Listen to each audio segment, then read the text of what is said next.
comes a time when we heed a certain call, when the world must come together as one. There are people dying. Oh, when it's time to lend a hand to life, the greatest gift of all. My name is Benedetta Mshana from Tanzania. I'm Vanessa Chilunda from Dar es Salaam, Tanzania. I'm James Mwana from Dar es Salaam, Tanzania. I'm Juma Al-Juma from Tanzania. My name is Anita from Dar es Salaam, Tanzania. Hello, my name is Elvis Matoya. I'm from Uganda, but I'm Kenyan. I am Shiga Ganatra and I'm from Dar es Salaam. After 2015, I hope to see youth engage themselves in making a better world for themselves, not wait around for people to decide what's going to happen for our lives. Actually, the world I want a world whereby there won't be poverty in it. I want a world whereby the poor and the rich will share the same transport. I want a world whereby the rich and the poor will live in the same area. I want a world where there won't be the words rich and poor. That's the world I want. We want the world that youth initiative can be taken into consideration in all social aspects of life. My dreams is to see the world which will be free from carbon dioxide emissions. I'm a part of the UK delegation and part of the Climate Change and Development Caucus. I'll be discussing how we inspire the Commonwealth and the rest of the world through our modern electricity generation processes, such as using windmills and hydroelectric power instead of fossil fuels, to make this world a better place not only for us, but the future generations. In the world of peace and harmony.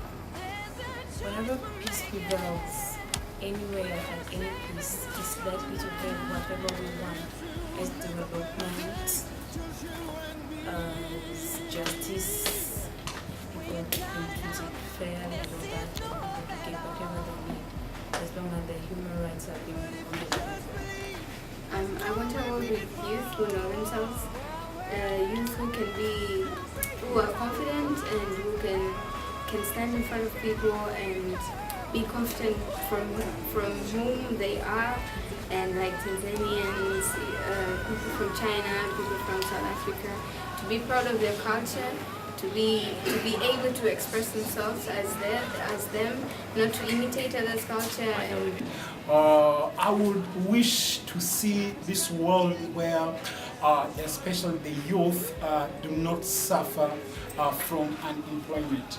And I will not blame for not bringing these employment opportunities, but I would wish to see the education curriculums are revised in such a way that to emphasize on action-oriented curriculum, which actually will help these students after their graduation to possibly employ themselves in the private sector. It's a world which has equality in gender, has no poverty and hunger, because I am sure that this world is full of resources, it's full of potential, but we do not have the leaders that can lead us into attaining that status we need as a human being, you know, because it saddens me to hear that in a country full of resources and minerals and vast resources, it's me to hear that people are dying of hunger while other countries have surplus production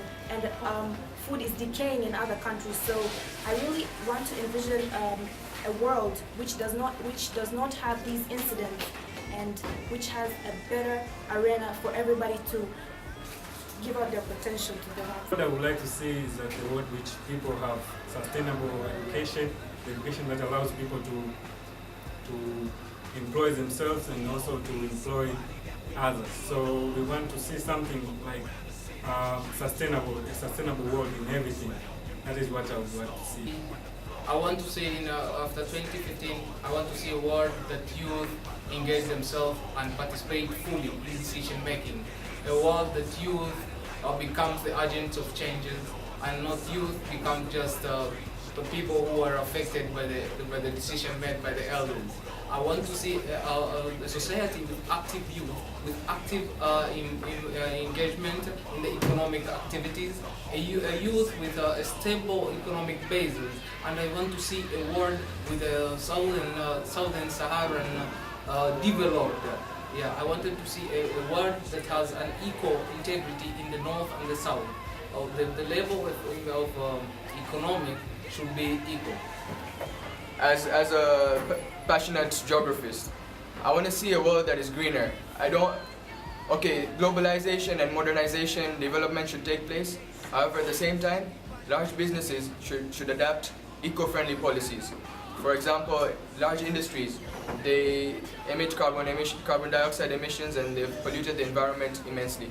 However, I believe there are alternative methods of production that are eco-friendly and should be implemented in each and every country. Also, the fact that the youth wasn't consulted, I believe is very unfair, but now, in the post-2015, I believe that we're privileged enough to have our voice to be heard. I urge every single youth in the audience to raise their voices. We are the recipients of these goals. Why shouldn't we be the makers also? If we're the recipients, we're the makers also. We shouldn't let other people take over our decisions. They don't know what we want. You know what you want. So you speak. Also, as Ban Ki-moon said, nothing about us, nothing about the youth without the youth. Because nobody else knows what you want. So speak up and go online and fill up the form and tell us what you want. I expect to see a world that is better for us all, because if it will be good for us all, it will benefit all of us. I expect to see a world that is better, greener, full of peace, harmony, and avoiding racism in our society. As Ban Ki-moon said, nothing about us without us. I'd like to see a world where settling of disputes and conflicts is there immediately when the problem arises, and not waiting until problems become large and causing wars and destruction of properties, killing of people. We observe that many countries in the world are now fighting, and some countries like Somalia, some countries in the Arab countries, Libya and Egypt, all those countries, the situations are not good just because of disputes. Now, how do you expect to eradicate poverty when you have such situations? How do you expect to improve maternal health when you have that situation? How do you expect to develop global partnership for development when you don't have peace? Therefore, I urge the society in the world, and I'd like to see this in the post-2015 agenda, that the world should be able to settle disputes and policies that will enable settling of disputes as immediate as possible, so as to prevent occurrence of disputes. Us to stand on our own feet and have our own say in what's going on in our world.